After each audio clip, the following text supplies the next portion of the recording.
ये पूरा सब हॉरर कॉमेडी का नाम रहा और अब इसे बुलबुल 3 का भी नाम जुड़ गया है। अनीस बजमी के डायरेक्शन में बनी बुलबुल 3 में कार्तिक आर्यन, विद्या बालन, माधुरी दीक्षित और कीर्ति डिमरी मेल रोल में है। बुलबुल 3 ऐसी फिल्म रही है जिसके दोनों पार्ट बॉक्स ऑफिस पर सक्सेस रहे। सबसे पहले ये बताना जरूरी है कि बुलबुल 3 स्पिरिचुअल सीक्वल है, यानी तीनों फिल्मों की कहानी एक दूसरे से जुड़ी हुई नहीं है, मगर कुछ किरदारों के पिछली फिल्मों वाले नाम इस्तेमाल किए गए हैं। अब बात करते हैं फिल्म की कहानी की। बुलबुल 3 की कहानी 200 साल पहले से जोड़ी गई है, जहाँ एक महाराजा मंजुलिका को जिंदा जलवा देते हैं, जिससे किसी को ये पता नहीं रहता है कि मंजुलिका कौन थी, लेकिन सब ये जरूर जानते हैं कि उस महाराजा का महल मंजुलिका की खौफनाक आत्मा से स्थापित है। वहीं दूसरी ओर कलकत्ता में रुआन और ब्रो बाबा नाम का एक डोंगी बाबा रहता है, जो भूतों को भगाने का दावा करता है। उसको भी पता है कि वो झूठा है, उसकी सर्विस इस्तेमाल करने वालों को भी पता है कि वो फर्जी बाबा है।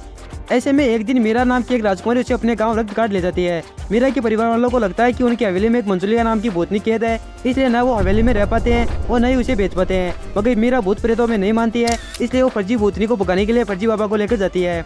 वहाँ जाने के बाद कहानी इधर उधर घूमती रहती है और फिल्म का मेन प्लॉट पूरे टाइम कटने का इंतजार करता रहता है। 2 घंटे की मेहनत के बाद फिल्म का क्लाइमेक्स आता है, जो ऑलमोस्ट पूरी फिल्म से अलग ही निकलता है। लेकिन इसके पीछे भी एक ट्विस्ट है। वो ट्विस्ट ये है कि उस शाही महल को मंजुलिका की आत्मा से रूपाबाई मुक्त करा सकता है, क्योंकि ऐसा कहा जाता है कि मंजुलिका की आत्मा को महल से उसी कराने का कोई व्यक्ति पुनर्जन्म लेकर आजाद करा सकता है।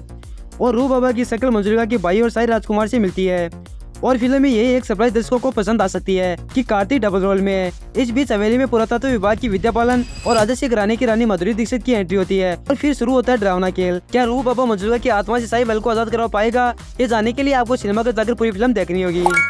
बुलबुल 3 किसी भी पॉइंट पर ऐसा कुछ भी करने की कोशिश नहीं करती है जो पहले नहीं हुआ, और अभी भी वही पुराने स्केयर कट चल रहे हैं, सेम ओल्ड जोक्स। नई पैकेजिंग में अमित तोमार और अक्षय की नकल करते कार्तिक आर्यन। ये सभी एलिमेंट्स मिलाकर थके हुए स्क्रीन प्ले को और थकाऊ बना देते हैं। ऐसा लगता है कि कई चीज को एक जगह लाकर जोड़ दिया गया है, क्योंकि जो कुछ भी घट रहा है उसका असल कहानी से कोई भी जुड़ाव नहीं है। एक बार को तो अचानक से फिल्म में शाहरुख खान की जवान का स्कूप क्रिएट कर दिया जाता है। इसका इस पूरी कहानी या फिल्म की किरदारों से कोई लेना देना नहीं है। मुझे बुलबुल 3 की सबसे अच्छी बात इसकी विजुअल्स लगे, जो कि पिछली फिल्मों के मुकाबले ज्यादा शानदार है। खूबसूरत कैमरा वर्क और अच्छी क्वालिटी के VFX, मगर ये विजुअल्स कभी स्टोरी लिंक का हिस्सा नहीं बन पाते, यानी विजुअल्स के माध्यम से कुछ करने की कोशिश नहीं होती है, वो सिर्फ फिल्म की सुंदरता बढ़ाते हैं। अमित तोमार इस फ्रेंचाइज का ट्रेडमार्क गाना है, जो अब से पहले फिल्म की कहानी को आगे बढ़ाने का काम करता था, मगर यहाँ उसे सिर्फ एक एक्स्ट्रा गाने के तौर पर इस्तेमाल किया गया है, ताकि विद्या बालन और माधुरी दीक्षित के बीच डांस फेस ऑफ हो सके।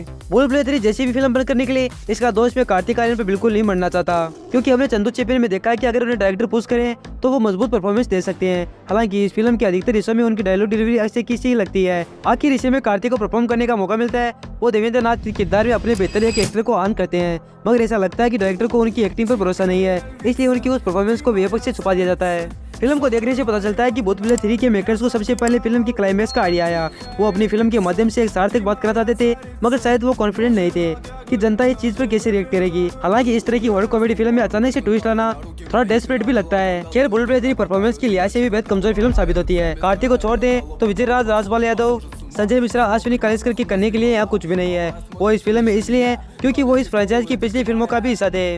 बाकी बुलबुल 3 प्रियदर्शन की बुलबुलिया की विरासत को आगे बढ़ाना छोड़िए, उसका मजाक बनाती मालूम पड़ती है। हो सकता है यह फिल्म टिकट खिड़की पर बड़ी सफल हो जाए, मगर इसे कभी एक अच्छी फिल्म के तौर पर याद नहीं किया जाएगा। आपकी जानकारी के लिए बता दूं कि आज ही के दिन यानी 1 नवंबर को बुलबुल 3 के साथ ही सिंघम अगेन भी रिलीज हुई है। अगर आपने उस मूवी को नहीं देखा है तो मूवी को देखने से पहले इसका रिव्यू जरूर देख लें। इसका रिव्यू आपको हमारे YouTube चैनल पर मिल जाएगा और इसकी लिंक आपको डिस्क्रिप्शन बॉक्स में मिल जाएगी, ताकि आप वीडियो जाकर तुरंत देख सकते हैं। इसी तरह की और भी नई वीडियो सबसे पहले देखने के लिए वीडियो को लाइक करके चैनल को अभी सब्सक्राइब कर लें और साथ में बेल आइकन प्रेस करना ना भूलें, ताकि जब भी मेरी नई वीडियो आए तो सबसे पहले आपके पास नोटिफिकेशन आ जाए।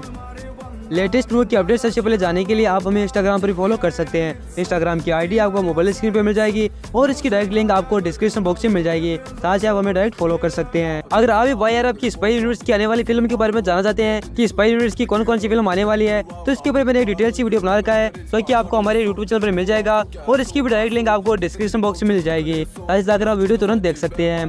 तो आई होप दोस्तों आपको वीडियो पसंद आएगी। तो यार मिलते हैं अगले ऐसे नई वीडियो के साथ, तब तक के लिए बाय बाय, जय हिंद, जय भारत।